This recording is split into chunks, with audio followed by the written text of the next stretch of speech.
Hello again everyone. Meet me with Miss Dinar Primasewi in this tool preparation course. And today we are going to have structure, sentences with multiple clauses, and we are going to focus on skill 6, 7 and 8.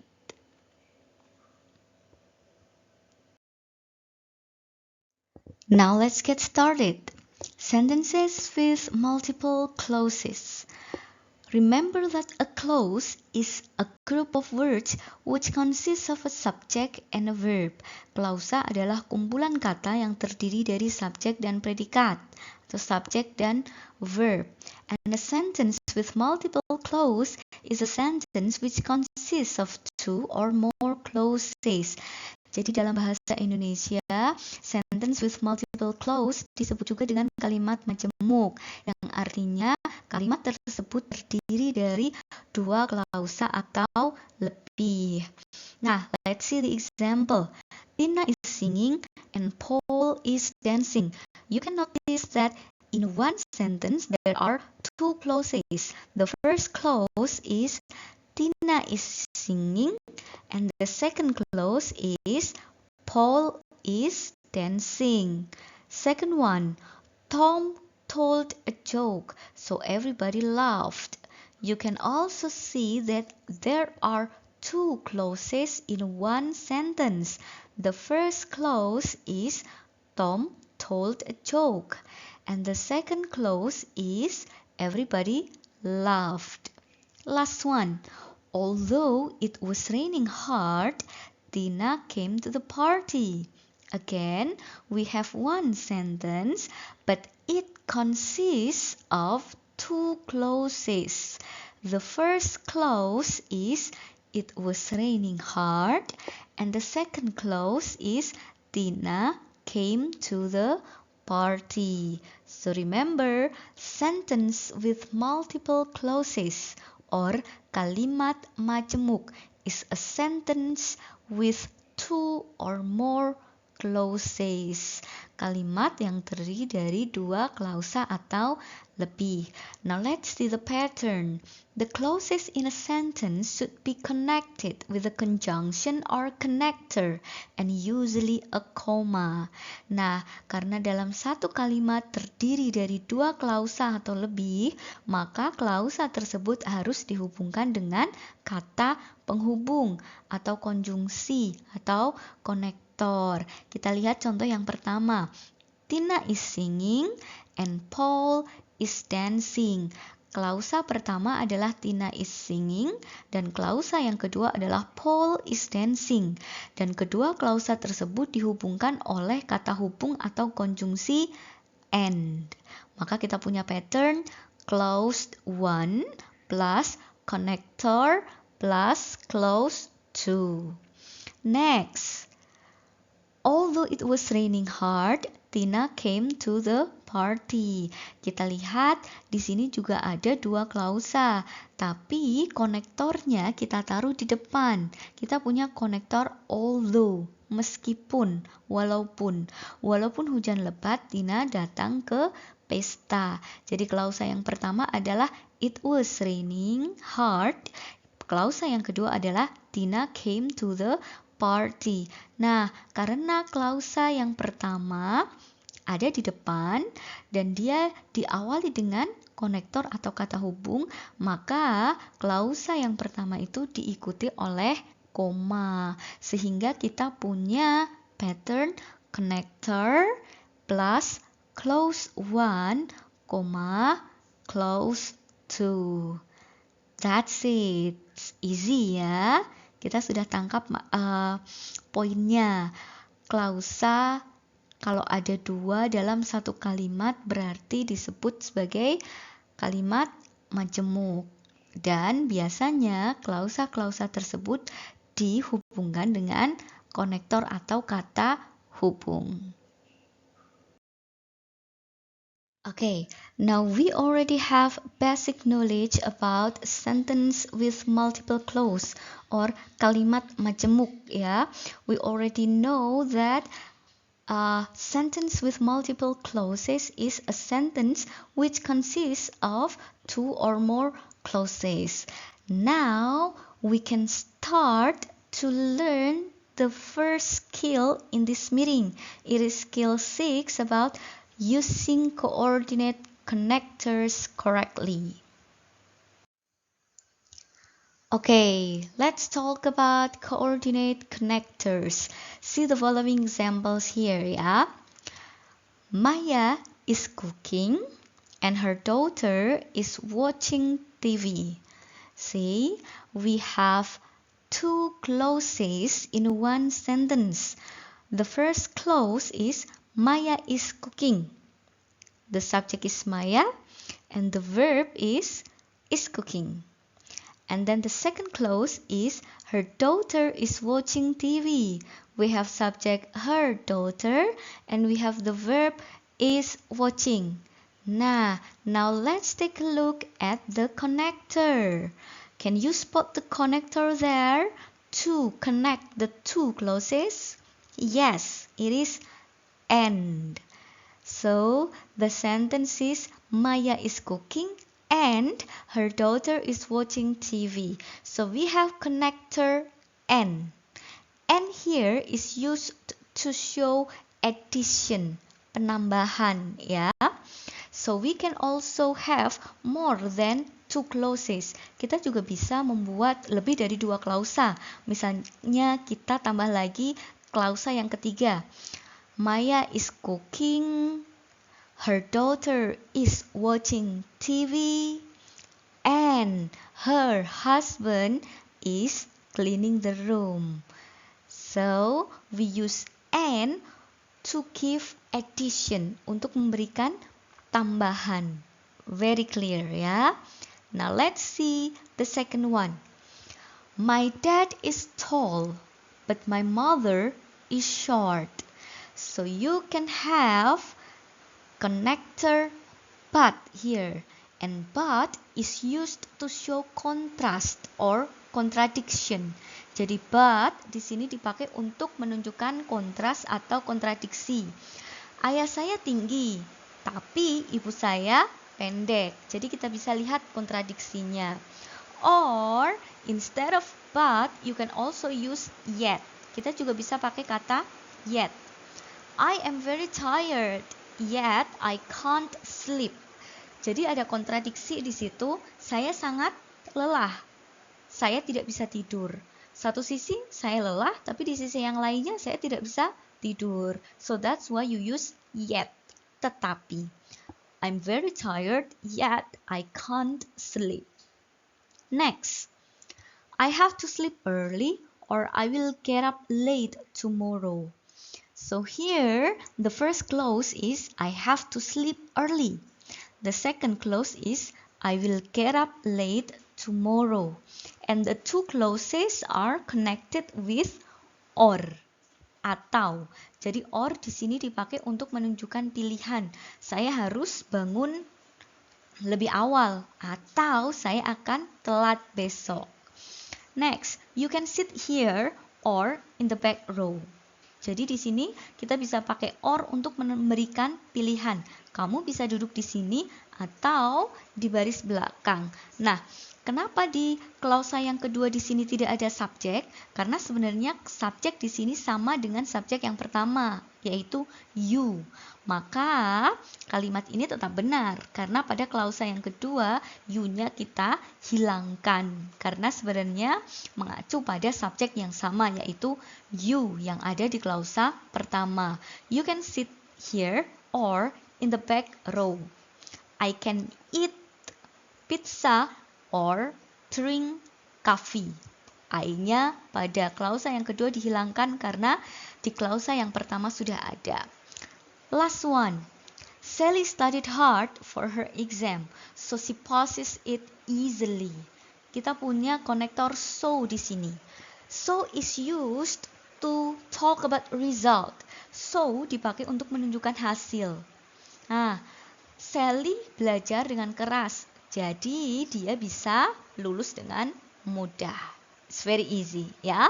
Jadi kita punya konjungsi and but, yet, or, dan so sebagai coordinate connectors yang menghubungkan dua klausa. Now let's see the pattern on the use of coordinate connectors in a sentence.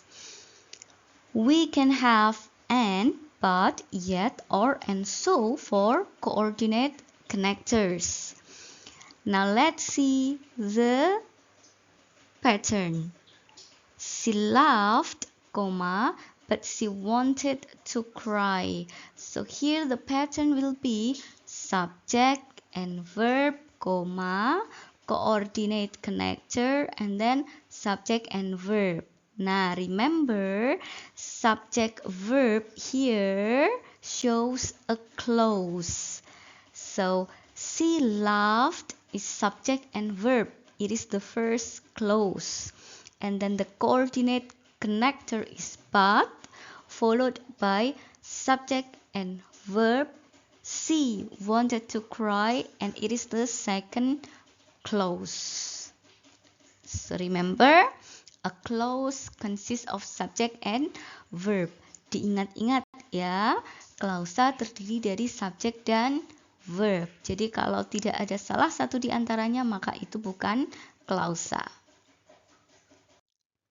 Now let's continue to the use of adverb of time and cause connector correctly.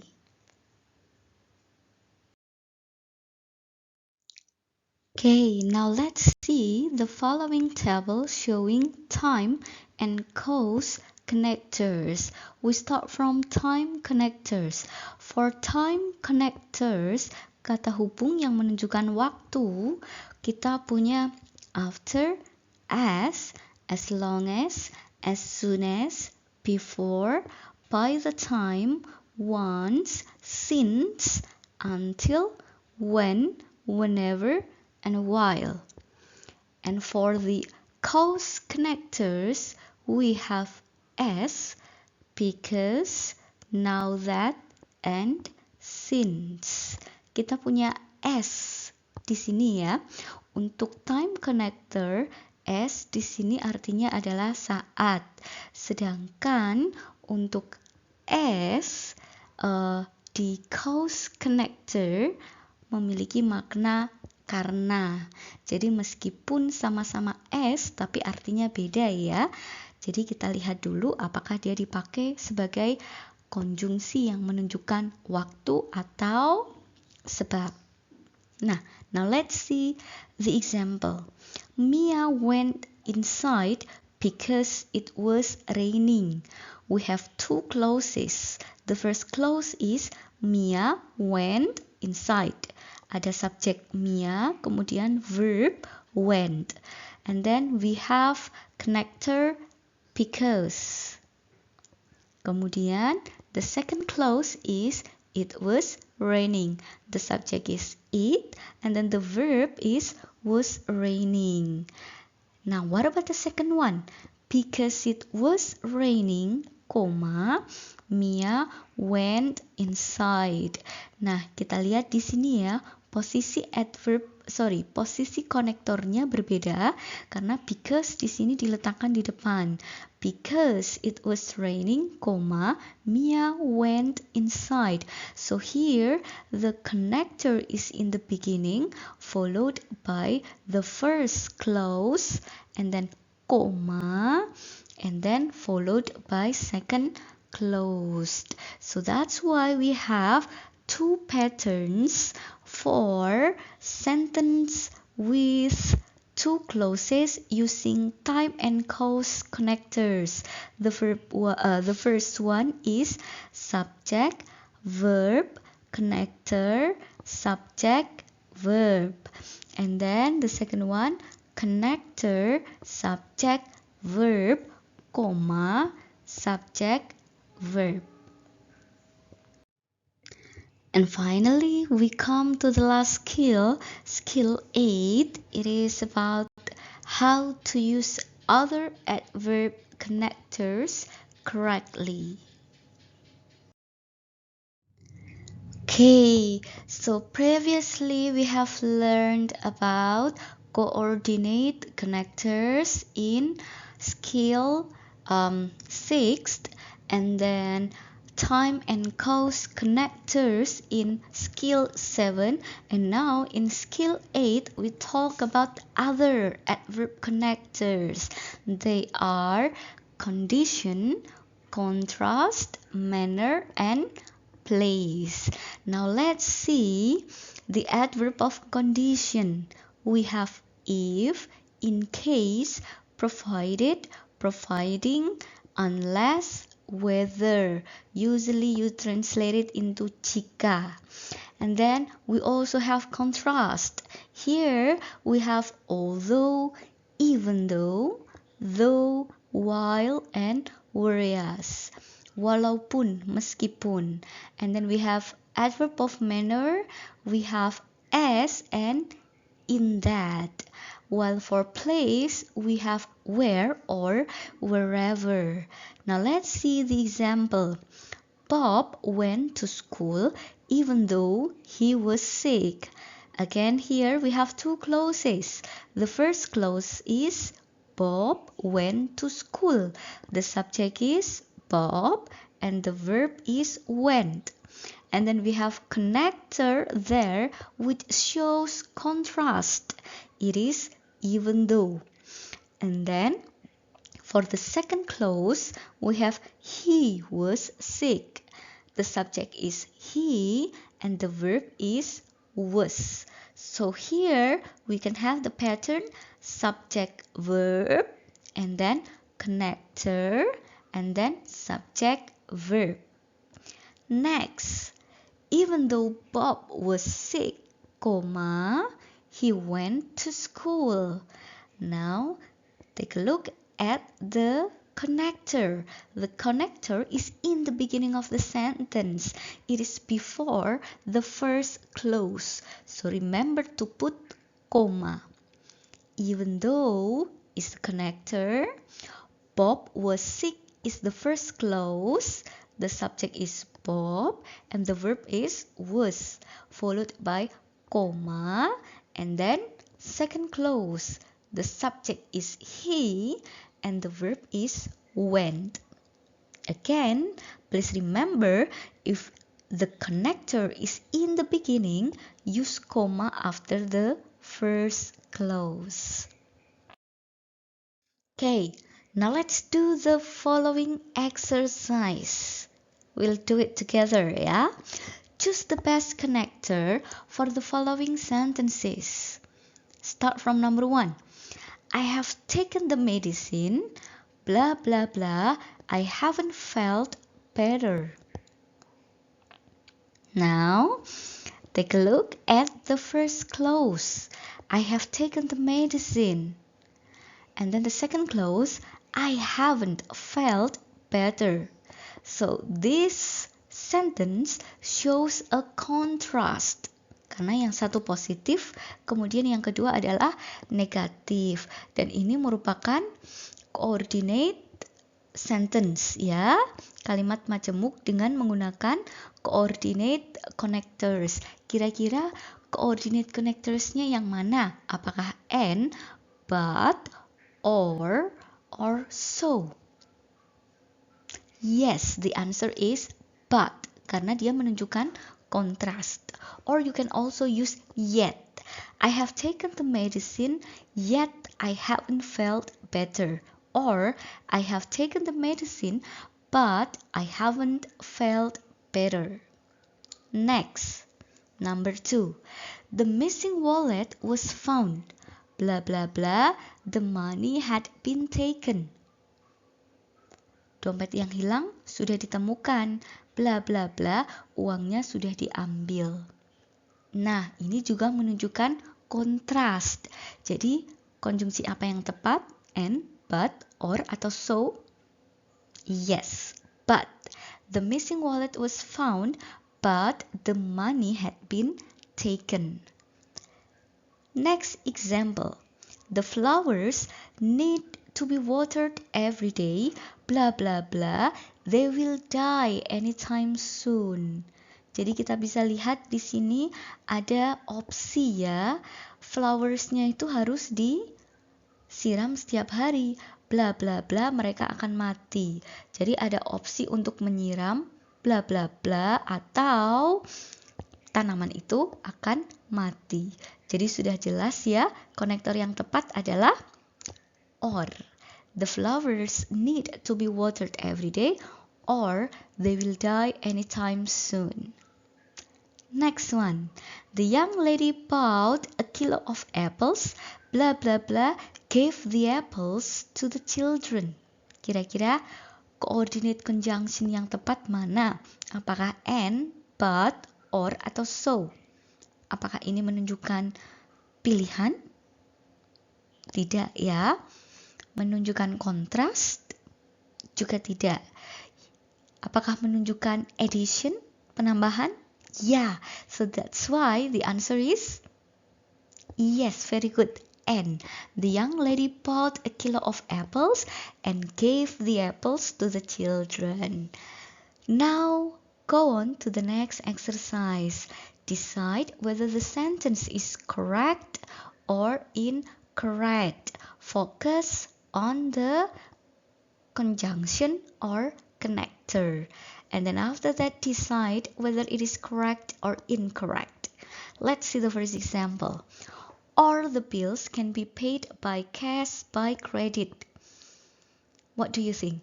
Is the sentence correct or incorrect? Exactly, it is incorrect. Why? Because the connector is in the beginning. Karena ada konektor apa di situ? Yes, ada konektor or, tapi sayangnya konektor or ada di depan. Kalimat yang benar adalah the bills can be paid by cash or by credit. Karena di sini menunjukkan opsi ya atau pilihan. Tagihannya bisa dibayar dengan cash, tunai, atau dengan cara kredit. Jadi harusnya or ada di antara by cash atau by credit.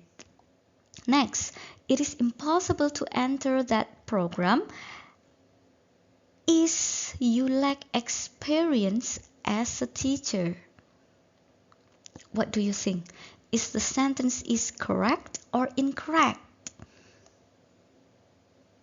Yes, the sentence is incorrect because you do not have any connector.